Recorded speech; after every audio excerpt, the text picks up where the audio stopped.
Hello friends, എല്ലാവർക്കും good morning. അപ്പോൾ കാറ്റത്തെ കിളിക്കൂടിൻ്റെ ഇന്നത്തെ സൂപ്പർ ഹിറ്റ് വിശേഷത്തിലേക്ക് എല്ലാവർക്കും സ്വാഗതം. അങ്ങനെ ഈ നീതുവിൻ്റെ അച്ഛൻ പറയുകയാണ്, ദേ ഈ കൗൺസിലറെ ഇയാൾ കുഴിമന്തി കൗൺസിലർ എന്ന് വിളിച്ചു. അതൊക്കെ തെറ്റല്ലേ സാറേ? എൻ്റെ മോൻ ഒരു തെറ്റും ചെയ്തിട്ടില്ല. എൻ്റെ മകളുടെ പിന്നാലെ നടന്ന് നീ എന്തിനാണ് ശല്യപ്പെടുത്തുന്നത് എന്നൊക്കെ ഇങ്ങനെ ചോദിച്ചതേ ഉള്ളൂ. അതിനാണ് ഇവരെല്ലാവരും കൂടി ചേർന്നിട്ട് എൻ്റെ മകനെ തല്ലി ചതച്ചത്. എൻ്റെ മകൻ്റെ അവസ്ഥ കണ്ടില്ലേ എന്ന് അമ്മയും പറയണം. എന്നിട്ട് ഇങ്ങനെ പൊട്ടിയ ഭാഗങ്ങളെല്ലാം കാണിച്ചു കൊടുക്കണത് കണ്ടോ സാറേ? ഇത്രയും ക്രൂരമായിട്ടാണ് ഇവരൊക്കെ എൻ്റെ മോനെ കൈകാര്യം ചെയ്തത്. ഇതൊക്കെ ആലോചിക്കുമ്പോൾ എങ്ങനെയാണ് സാറേ വെറുതെ വിടുന്നത്? ഇവനൊക്കെ തക്കതായ ശിക്ഷ തന്നെ മേടിച്ചു കൊടുക്കണേ സാറേ. എന്താ വേണ്ടെന്ന് വെച്ചാൽ ഇവരെ ലോക്കപ്പിലേക്ക് അടക്കണം സാറേ എന്നും പറഞ്ഞുകൊണ്ട് ഇങ്ങനെ തുടങ്ങി. അപ്പോഴേക്ക് നിധിക്ക് ഇത് കേട്ട് നിൽക്കാൻ സാധിച്ചില്ല. നിധിയാണെങ്കിലും അവിടെ നിന്ന് പുറപ്പെടുകയാണ്. അപ്പോൾ ഏട്ടത്തി എന്നും പറഞ്ഞുകൊണ്ട് നികേഷ് വിളിക്കുന്നുണ്ട്. പക്ഷേ നിധി അവിടെ നിൽക്കാനായിട്ട് തയ്യാറാവുന്നുമില്ല. അങ്ങനെ നിധി അങ്ങോട്ട് ചെല്ലുകയാണ്. അപ്പോൾ നിധി അങ്ങോട്ട് ചെന്ന് കഴിഞ്ഞപ്പോഴേക്കും സാറേ ഇവർ പറയുന്നത് മുഴുവനും പച്ചക്കള്ളമാണ് സാറേ. കാരണം ഇവരാണ് എന്നെ അപമാനിച്ചത്. റോട്ടിൽ ബസ്സും കാതെ നിൽക്കുന്ന എന്നെ അപമാനിച്ചത് ഇയാളാണ് എന്നും പറയുകയാണ്. അപ്പോൾ അവിടെ ഉണ്ടായ കാര്യങ്ങൾ മുഴുവനും ഈ നിധി പോലീസുകാരോട് പറയുകയാണ്. താൻ അവിടെ വന്നതും 5 ആണുങ്ങളോടൊപ്പം താമസിക്കുന്നതല്ലേ, നിനക്ക് അഞ്ജലി എന്നാണ് പേര് എന്നും പറഞ്ഞുകൊണ്ട് അപമാനിച്ച കാര്യങ്ങൾ മുഴുവനും പറയുകയാണ്. അപ്പോൾ പോലീസ് ഇതെല്ലാം കേട്ടുകൊണ്ട് നിൽക്കുകയാണ്. അതുകൊണ്ട് എൻ്റെ ഭർത്താവിൻ്റെ സഹോദരന്മാരോ ഒന്നും ഇവരെ ചെയ്തിട്ടില്ല. ഇങ്ങനൊരു പ്രശ്നം ഇങ്ങോട്ടുണ്ടാക്കാൻ വന്നത് കൊണ്ട് മാത്രമാണ് എൻ്റെ ഭർത്താവ് ചോദിക്കാൻ പോയതും കൂട്ടത്തിൽ ഇവരും ചോദിക്കാനായിട്ട് പോയത്. അങ്ങനെ 1-2 വഴക്ക് പറഞ്ഞ് തർക്കം ഉണ്ടായെന്ന് മാത്രമേ ഉള്ളൂ. അല്ലാതെ കൂട്ടത്തോടെ ഇയാളെ ആക്രമിച്ചിട്ടൊന്നുമില്ല സാർ. ഇയാൾ പറയുന്നത് മുഴുവനും പച്ചക്കള്ളമാണെന്നും പറയുകയാണ്. ഇതൊക്കെ കേട്ട് കഴിഞ്ഞപ്പോഴേക്കും ഇവരും പിടിച്ച് വിട്ടുകൊടുക്കാനായിട്ട് തയ്യാറായില്ല. ഈ പെണ്ണ് പറയുന്നതും പച്ചക്കള്ളമാണ്. അതിന് എൻ്റെ മകളുടെ പിന്നാലെ നടന്ന് ശല്യപ്പെടുത്തിയവനാണിവൻ. അപ്പോൾ എൻ്റെ മകൾക്കും അതൊരു വലിയൊരു ശല്യമായിരുന്നു. അപ്പോൾ എൻ്റെ മകളെ എങ്ങനെയെങ്കിലും ഇവൻ്റെ കയ്യിൽ നിന്ന് രക്ഷിക്കണ്ടേ സാർ? അതിനു വേണ്ടി എൻ്റെ മകൻ പോയി ചോദിച്ചു, നീ എന്തിനാടാ എൻ്റെ പെങ്ങളുടെ പിന്നാലെ നടക്കുന്നതെന്ന്. അത് ഒരു കാര്യം ചോദിച്ചേനാ ഇത്രയും എൻ്റെ മോനിട്ട് അടിച്ച് തകർത്തത് സാർ. ദയവ് ചെയ്ത് സാർ എന്തെങ്കിലും ഒരു പ്രതിവിധി കാണണം സാർ എന്നും പറഞ്ഞുകൊണ്ട് നിൽക്കുക. പിന്നീട് കാണിക്കുന്നത് നമ്മുടെ നീതുവിനെയാണ്. അപ്പോൾ നീതു സ്കൂട്ടറിൽ നേരെ നമ്മുടെ ഹരീഷ് ജോലി ചെയ്യുന്ന ഒരു വർക്ക്ഷോപ്പിലേക്ക് പോവുകയാണ്. പോയി കഴിഞ്ഞപ്പോഴേക്കും ഹരീഷ് ഇല്ലേ എന്ന് ചോദിച്ചപ്പോഴേക്കും ഇല്ലല്ലോ, ഹരീഷ് ഇവിടെ ഇല്ല. ഇവിടെ ഇല്ല, എവിടെ പോയി? അപ്പോൾ ഒന്നും അറിഞ്ഞില്ലേ? ഇവിടെ വലിയൊരു പ്രശ്നമൊക്കെ ഉണ്ടായിരുന്നു. അയ്യോ അത് ഞാൻ അറിഞ്ഞു. ഹരീഷിൻ്റെ ബ്രദേഴ്സും കൂടി എൻ്റെ ഏട്ടനെ തല്ലിയ കാര്യമൊക്കെ.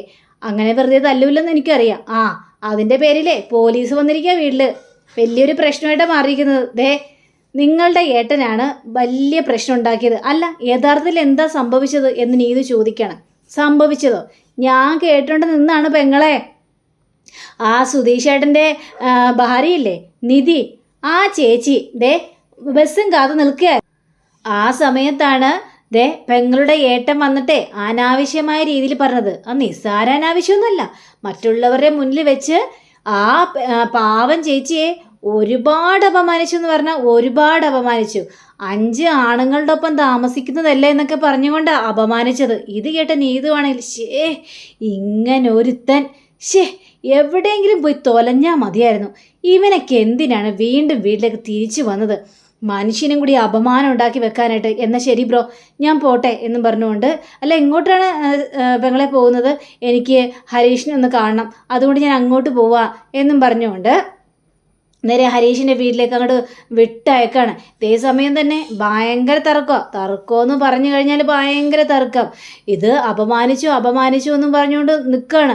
എൻ്റെ മകളുടെ പിന്നാലെ നടന്ന് ഹരീഷ് അനാവശ്യമായ രീതിയിൽ സംസാരിച്ചു. എൻ്റെ മകനത് ചോദിക്കാൻ പോയതുകൊണ്ട് മാത്രമാണ് എൻ്റെ മകനെ പിടിച്ച് ഇവന്മാർ പിടിച്ച് തല്ലിയത്. ഇവരെ സ്റ്റേഷനിൽ അടക്കണം സാറേ എന്നും പറഞ്ഞുകൊണ്ട് അങ്ങനെ നിൽക്കുക. അപ്പോഴേക്കും വരുന്നടാ നമ്മുടെ നീതു. അങ്ങനെയല്ല സാറേ എന്നും പറഞ്ഞുകൊണ്ട്. അപ്പോൾ എല്ലാവരും അന്തം വിട്ട് തിരിഞ്ഞ് നോക്കുകയാണ്. ഇത് ആരാ ഇത് എന്നും പറഞ്ഞുകൊണ്ട്. അപ്പം നോക്കിക്കഴിഞ്ഞപ്പോഴേക്ക് നീതു. അപ്പം നീതുവിൻ്റെ അമ്മയും അച്ഛനൊക്കെ ഇവളെന്തിനിപ്പോൾ ഇങ്ങോട്ട് വന്നത് എൻ്റെ ദൈവമേ. അപ്പോൾ ഹരീഷ് നീതുവിനെ കണ്ടു കഴിഞ്ഞപ്പോഴേക്കും ഭയങ്കര സന്തോഷം തോന്നി. അപ്പോൾ പോലീസ് ചോദിക്കുകയാണ്, നീ ആരാ വച്ചേ എന്ന് ചോദിച്ചു കഴിഞ്ഞപ്പോഴേക്കും ഞാൻ ഇവരുടെ മകളാണ്, ഇതെൻ്റെ ഏട്ടനാണ് ഇവർക്കെതിരെ പ്രശ്നം ഉണ്ടാക്കിയത് എന്ന് പറയുകയാണ്. സാറ് വിചാരിക്കുന്ന പോലെ എല്ലാ കാര്യങ്ങൾ എൻ്റെ അച്ഛനും അമ്മയും ഏട്ടനൊക്കെ പറഞ്ഞത് പച്ചക്കള്ളമാണ്. എൻ്റെ പിന്നാലെ നടന്നൊന്നും ആരും ശല്യപ്പെടുത്തിയിട്ടില്ല ഞാനാണ് ഹരീഷിൻ്റെ പിന്നാലെ നടന്നിട്ടുള്ളത്. എനിക്ക് ഹരീഷിനെ ഇഷ്ടമാണ് സാറേ. ഞാൻ ഹരീഷിനെ ഒരുപാട് പ്രണയിക്കുന്നുണ്ട് സാറേ. അതെൻ്റെ വീട്ടുകാരോട് ഞാൻ പറഞ്ഞതുമാണ്. പക്ഷേ വീട്ടുകാർക്കാണെങ്കിൽ എൻ്റെ ഹരീഷിനെ തീരെ ഇഷ്ടമല്ല.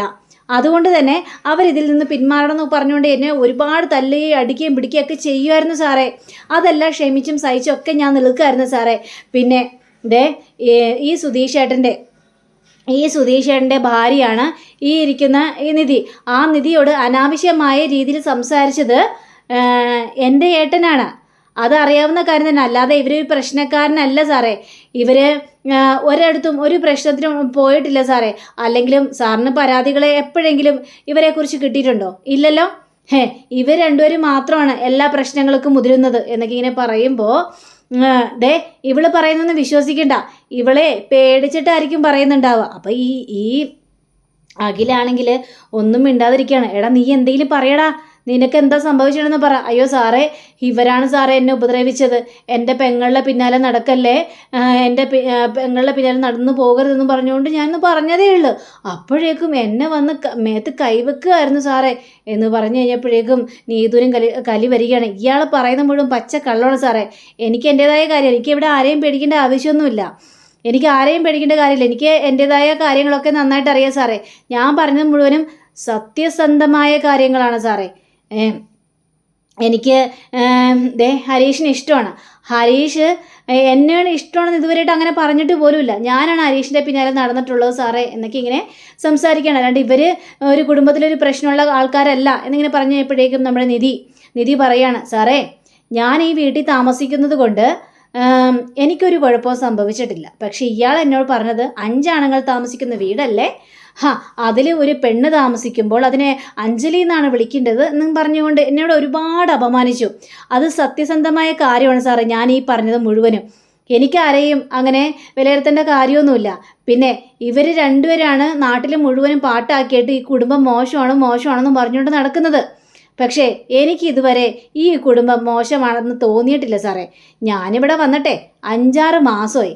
ഇതുവരെ എന്നോടൊരു മോശം അഭിപ്രായമോ ഒന്നും ആരും പറഞ്ഞിട്ടില്ല സാറേ. അത്രയ്ക്കും നല്ലവരാണ് എൻ്റെ ഭർത്താവിൻ്റെ സഹോദരന്മാരും എന്നൊക്കെ ഇങ്ങനെ പറഞ്ഞു കഴിഞ്ഞപ്പോഴേക്ക് സുധീഷിനും വല്ലാത്ത സന്തോഷമൊക്കെ തോന്നുക. അപ്പോൾ നമ്മുടെ ഈ സുനന്ദയുടെ അമ്മയുടെ ഫോണിലേക്ക് ഒരു കോള് വരികയാണ്. അത് പിന്നെ ഏട്ടാ എന്നെ സുനന്ദയെ വിളിക്കുന്നത്, അവളും ഭർത്താവും കൂടി വീട്ടിലേക്ക് വരുമെന്ന് പറഞ്ഞായിരുന്നേ, ഞാനിന്ന് അങ്ങോട്ട് ചെല്ലട്ടെ. നീ ചെന്നോ, ഇവിടുത്തെ കാര്യം ഞാൻ ഏറ്റു. എല്ലാത്തിനെയും ലോക്കപ്പിൽ കിടത്തിക്കോളണം ഏട്ടാ, അതൊക്കെ ഞാൻ ഏറ്റു, നീ പോയിട്ട് വാ എന്ന് പറയാം. അങ്ങനെ നേരെ അങ്ങോട്ട് ചെല്ലപ്പോഴേക്കും സുനന്ദ അവിടെ നിൽക്കുന്ന കാണുന്നത്. ആ സുനന്ദ നീ എപ്പോൾ വന്നേ, ഭർത്താവ് എവിടെ എന്ന് ചോദിച്ചപ്പോഴേക്കും സിറ്റിയിലേക്ക് പോയിരിക്കുക, ഇപ്പോൾ വരാമെന്ന് പറഞ്ഞാണ്ടാ പോയത്. അതേ അവിടെ വലിയൊരു പ്രശ്നമായിരുന്നു. പ്രശ്നം? എന്ത് പ്രശ്നം? നിന്റെ സുഭാഷ് ഏട്ടനില്ലേ, അവരെയും അവൻ്റെ 2 അനിയന്മാരെയൊക്കെ പിടിക്കാൻ വേണ്ടി പോലീസുകാർ വന്നിരിക്കുകയാണ്. പോലീസുകാരോ? എന്തിനു വേണ്ടി? ആ ചെറുക്കനെ പിടിച്ച് ഇടിച്ചു എന്നൊക്കെ പറയുന്നുണ്ട്. അങ്ങനെയും പറഞ്ഞുകൊണ്ടാ ആ ചെറുക്കൻ ഇഞ്ചപ്പരിവൊക്കെ നമ്മുടെ ഓട്ടോറിക്ഷക്കാരൻ അവനില്ലേ, അതായത് നീതുവിൻ്റെ ആങ്ങളെയോ? എൻ്റെ പേരൊന്നും എനിക്കറിയില്ല, അത് തന്നെയാണെന്ന് തോന്നുന്നത്. അങ്ങനെ ഒരു പ്രശ്നമില്ലാതെ ഈ നീതുവിൻ്റെ ആങ്ങളെ കയറി തല്ലില്ലല്ലോ. സുഭാഷ് ഏട്ടനെയും ബാക്കിയുള്ളവരെയൊക്കെ എനിക്ക് നന്നായിട്ട് അറിയാലോ അമ്മേ. ഇതിലെന്തൊക്കെയോ പ്രശ്നമുണ്ട്, ഞാൻ അങ്ങോട്ട് പോട്ടെ. നീ എന്തിനിപ്പോൾ അങ്ങോട്ട് പോകുന്നത്? നിൻ്റെ ഭർത്താവ് കണ്ടാൽ എന്ത് വിചാരിക്കും? ഭർത്താവ് എന്ത് വിചാരിക്കാൻ? അങ്ങനെ എൻ്റെ ഭർത്താവ് ഒന്നും വിചാരിക്കില്ല. എൻ്റെ കാര്യങ്ങൾ മുഴുവൻ എൻ്റെ ഭർത്താവിന് അറിയാം. അറിയാമെന്നോ? എന്ത് കാര്യങ്ങൾ? അറിയേണ്ട കാര്യങ്ങൾ തന്നെ. അമ്മ ഒന്നുകൂടെ മാറിയുന്നുണ്ടേ എന്ന് പറഞ്ഞുകൊണ്ട് സുനന്ദ നേരെ അങ്ങോട്ട് കയറി ചെല്ലുകയാണ്. അതെ എന്ന് വിളിച്ചുകൊണ്ട് ഇതാരാണ് ഇപ്പോൾ വരുന്നത് എന്നെല്ലാവരും നോക്കുക. അപ്പോൾ സുനന്ദ വരുന്നു. സുനന്ദയുടെ വരവ് കണ്ടു കഴിഞ്ഞപ്പോഴേക്കും എല്ലാവരും അന്തിച്ച് നോക്കി നിൽക്കണം. സാറേ ഞാൻ സുനന്ദ സാറേ, ഇത് എൻ്റെ അമ്മാവൻ്റെ വീടാണ് സാറേ. എനിക്കിവരെക്കുറിച്ച് നന്നായിട്ട് തന്നെ അറിയാം. ഈ കുടുംബത്തിൽ അങ്ങനെ ഒരു പ്രശ്നമില്ലാത്ത കുടുംബമാണ്. ഈ കുടുംബം പ്രശ്നക്കാരാണെന്ന് പറഞ്ഞുണ്ടാക്കുന്നത് എൻ്റെ അമ്മയും ഈ നിൽക്കുന്ന അമ്മാവനും കൂടി ചേർന്നാണ് സാറേ. അല്ലാതെ ഇവർ ചുമ്മാ പ്രശ്നത്തിനൊന്നും പോവില്ല. പിന്നെ നീതുവിനെ എനിക്ക് നന്നായിട്ട് തന്നെ അറിയാം. എൻ്റെ ജൂനിയറായിട്ട് പഠിച്ച കുട്ടിയാണ് നീതുവിന് നേരത്തെ മുതൽ ഹരീഷിനെ ഇഷ്ടമാണ്. അതെനിക്കും അറിയാവുന്ന കാര്യം തന്നെയാണ് സാറേ. അല്ലാതെ ഹരീഷ് ഒരിക്കലും നീതുവിൻ്റെ പിറകെ നടന്ന് ശല്യപ്പെടുത്തിയിട്ടില്ല സാറേ. നീതു എന്നോട് പല പ്രാവശ്യം പറഞ്ഞിട്ടുണ്ട് എനിക്ക് ഹരീഷിനെ ഇഷ്ടമാണെന്നൊക്കെ. അതെനിക്കറിയാവുന്ന കാര്യമാണ്. ഇവരിപ്പോൾ പറഞ്ഞു കൂട്ടുന്നത് മുഴുവനും ഈ കുടുംബത്തെ മുഴുവനും പോലീസ് സ്റ്റേഷനിൽ ആക്കാൻ വേണ്ടി തന്നെയാണ് സാറേ. പിന്നെ എൻ്റെ അമ്മയ്ക്കും എൻ്റെ ഈ വല്യച്ഛനൊക്കെ ഒരു ആഗ്രഹമുണ്ട് ഈ കുടുംബം പിടിച്ചെടുക്കണമെന്നൊക്കെ. ഈ കുടുംബത്തിലുള്ള എല്ലാവരെയും തെരുവിലാക്കിയിട്ട് ഈ കുടുംബം പിടിച്ചെടുക്കണമെന്നും പറഞ്ഞുകൊണ്ട് ഇവർ കോടതിയിൽ വരെ കയറിയിട്ടുള്ളതാ. അത് സാറിന് അറിയാവോ സാറേ എന്നൊക്കെ ഇങ്ങനെ സുനന്ദ സകല കാര്യങ്ങളും പറയാ. ഇത് കേട്ട് കഴിഞ്ഞപ്പോഴേക്കും നീ എന്താ സുനന്ദ, നീ എന്തൊക്കെയാ പറയുന്നത്? എനിക്ക് പറയാനുള്ള കാര്യങ്ങൾ മുഴുവനും ഞാൻ പറയും സാറേ. സാറൊന്ന് എല്ലായിടത്തും പോയി അന്ന് അന്വേഷിച്ച് നോക്ക് സാറേ. ആരും ഇവരെക്കുറിച്ച് കുറ്റം പറയില്ല. പക്ഷേ എൻ്റെ അമ്മയും നീ നിൽക്കുന്ന ആങ്ങളെയും മാത്രമേ ഇവരെക്കുറിച്ച് കുറ്റം പറയുള്ളൂ സാറേ. എനിക്കറിയാവുന്ന കുടുംബമാണ്. ഞാനിവിടെ വരുന്നത് പോലും എൻ്റെ അമ്മയ്ക്കോ ഇവർക്കൊന്നും തീരെ ഇഷ്ടമില്ലാത്ത കാര്യമാണ്. പക്ഷേ എനിക്കറിയാം സുഭാഷ് ഏട്ടനെയും സുഭാഷ് ഏട്ടൻ്റെ കുടുംബത്തെയും സാറേ എന്നും പറഞ്ഞുകൊണ്ട് കാര്യങ്ങളെല്ലാം അവിടെ സംസാരിക്കുകയാണ്. അപ്പോൾ നമ്മുടെ നിധി പറയാണ്, സാറേ ഇനിയും കേസായിട്ടാണ് മുന്നോട്ട് പോകാൻ തീരുമാനിച്ചിരിക്കുന്നതെങ്കിൽ എനിക്കും കൂടി ഒരു കാര്യം പറയാനുണ്ട്. ഇയാൾ എന്നെ റോട്ടിൽ വെച്ച് അപമാനിച്ചു എന്ന് പറഞ്ഞ് ഞാനൊരു പരാതി കൊടുക്കും. അങ്ങനെ പരാതി കൊടുത്തു കഴിഞ്ഞിട്ടുണ്ടെങ്കിൽ പിന്നെ ഇയാൾക്ക് പുറം ലോകം കാണാനായിട്ട് പറ്റില്ല സാറേ. അങ്ങനെ പറഞ്ഞപ്പോഴേക്കും എല്ലാവരും ഒന്ന് വിറച്ച് നിൽക്കുകയാണ്. അപ്പം അറിയാലോ കാര്യങ്ങൾ. അപ്പോൾ നമ്മുടെ നീതുവും പറയാണ്, അതെ ഇനി ഇവർക്കെതിരെ കേസ് കൊടുത്തിട്ടുണ്ടെങ്കിൽ കോടതിയിൽ വന്ന് ഞാൻ പറയും എനിക്ക് ഹരീഷിനെ ഇഷ്ടമാണ്, ഇവരെ എതിർത്ത് നിൽക്കുകയാണ്, അതുകൊണ്ട് എൻ്റെയും ഹരീഷിൻ്റെയും വിവാഹം നടത്തി തരണമെന്ന് ഞാൻ കോടതിയുടെ മുമ്പാകെ അങ്ങോട്ട് പറയും. അപ്പം പിന്നെ എല്ലാവരുടെയും വായ അടങ്ങിക്കോളും എന്ന് പറഞ്ഞപ്പോഴേക്കും നീതുവിൻ്റെ അമ്മയും പേടിച്ചു. അപ്പം നീതുവിൻ്റെ അമ്മയാണ് നീ ഇങ്ങോട്ട് വന്നേടി എന്ന് പറഞ്ഞുകൊണ്ട് വിളിച്ചുകൊണ്ട്. അപ്പോൾ നീതു ആണെങ്കിൽ ഹരീഷിനെ തന്നെ നോക്കി നിൽക്കുക. അപ്പോൾ ഹരീഷ് നീതുവിനെയും സെറ്റപ്പല്ല എന്നൊക്കെ ഇങ്ങനെ പറഞ്ഞപ്പോഴേക്കും ഇത് നീതുവിൻ്റെ അമ്മ കാണുകയും ചെയ്തു. അപ്പം നീതുവിൻ്റെ അമ്മ ഇങ്ങോട്ട് വാ, അവളുടെ വായനോട്ടം, അമ്മ എന്നെ വിടമ്മേ, അമ്മയ്ക്ക് എന്ത് ചെയ്തു, നീ ഇങ്ങോട്ട് വാടി. അപ്പോഴേക്കും ഹരീഷ് അതെ ഒന്ന് നിന്നേ അവിടെ. ഈ പ്രശ്നത്തിൻ്റെ പേരിൽ അവളെ അടിക്കാനോ ഇടിക്കാനോ പിടിക്കാനോ നിന്ന് കഴിഞ്ഞാൽ എൻ്റെ സ്വഭാവം മാറും. പിന്നെ കളി വേറെ ലെവലിലായിരിക്കുവേ, അതുകൊണ്ട് നിങ്ങൾ സൂക്ഷിച്ചും കണ്ട് നിന്നോ എന്ന് പറഞ്ഞപ്പോഴേക്കും നീതുവിനെ വിളിച്ചേച്ചുകൊണ്ട് പോവുക. അപ്പോൾ സുനന്ദയെ ഇങ്ങനെ നോക്കി നിൽക്കുകയാണ്. അപ്പോഴേക്കും പോലീസുകാരൻ പറയുകയാണ് ഇനി ഇവിടെ പ്രശ്നം വക്കാണോ വഴക്കൊന്നും വേണ്ട, മനസ്സിലായല്ലോ, ഒരേ കാര്യങ്ങളും പറഞ്ഞുകൊണ്ട് വന്നോളും ഇങ്ങോട്ട് എന്ന് പറഞ്ഞ് പോലീസുകാരൻ പോവുകയാണ്. അപ്പോൾ നമ്മുടെ കൗൺസിലറും പോകണേ കുഴിമന്തി കൗൺസിലറെ എന്ന് വിളിച്ചുകൊണ്ട് അച്ഛൻ കളിയാക്കുകയും ചെയ്യാണ്. അപ്പോൾ സുനന്ദയോട് ചോദിക്കുക നീ എന്തിനാ ഇവിടെ നിൽക്കുന്നത്, വാടി ഇങ്ങോട്ട്, എന്നെ വീടാമ്മ ഞാൻ വരാന്നേ, നീ ഇങ്ങോട്ട് വാടി. അപ്പോൾ സുനന്ദേച്ചി എന്ന് പറഞ്ഞുകൊണ്ട് നമ്മുടെ നികേഷ് അടിപൊളിയാണ് കേട്ടോ, നല്ല പെർഫോമൻസ് ചെയ്തു എന്ന് പറഞ്ഞുകൊണ്ട് ചിരിച്ചുകൊണ്ട് പോവുക. അങ്ങനെ സുനന്ദയെ വീട്ടിലോട്ട് കയറ്റി കൊണ്ട് ഇടുകയാണ്. അപ്പോഴേക്കും നമ്മുടെ സുഭാഷിനെ എല്ലാവരും കൂടി കളിയാക്കുക. സുഭാഷ് ഏട്ടാ നോക്കി ഒന്ന് പോടാ, സുഭാഷ് ഏട്ടൻ്റെ ഒരു നാണം, ഒരു ടാറ്റെങ്കിലും പറഞ്ഞുവിടായിരുന്നോ സുനന്ദേച്ചിയോട് എന്ന് പറയാം. അങ്ങനെ സുനന്ദയെ വീടിൻ്റെ അകത്തേക്ക് കയറ്റിയാണ്. നീ എന്ത് പരിപാടിയാണ് കാണിച്ചത്, നീ എന്തിനാണ് അവരുടെ കാര്യത്തിൽ ഇടപെടാനായിട്ട് പോകുന്നത്? അതേ അന്യരല്ല, എൻ്റെ അമ്മാവനാത്, അപ്പോൾ എനിക്ക് ഇടപെടാനുള്ള അവകാശമുണ്ട്. എടി നിൻ്റെ കല്യാണം കഴിഞ്ഞാണ് എന്ന് വിചാരിച്ച് കല്യാണം കഴിച്ചെന്ന് വെച്ച് ബന്ധങ്ങളില്ലാതെയാകോ? എടി നിൻ്റെ ഭർത്താവ് എന്തൊക്കെ വിചാരിക്കുന്നത് അറിയാവോ? അവൻ്റെ അടുത്തൊക്കെ പോയി നിൽക്കാന്നൊക്കെ പറഞ്ഞത് ഭയങ്കര നാണക്കേടായ കാര്യമല്ലേ? അമ്മയെക്കാളും നന്നായിട്ട് അറിയാം എൻ്റെ കല്യാണം കഴിഞ്ഞ് ഒരു കുടുംബമായിട്ട് ജീവിക്കുകയാണെന്ന് സുഭാഷ് ഏട്ടന്. ഞാൻ ഒന്ന് വിളിച്ചാൽ പോലും സുഭാഷ് ഏട്ടൻ ഫോൺ എടുക്കാറില്ല.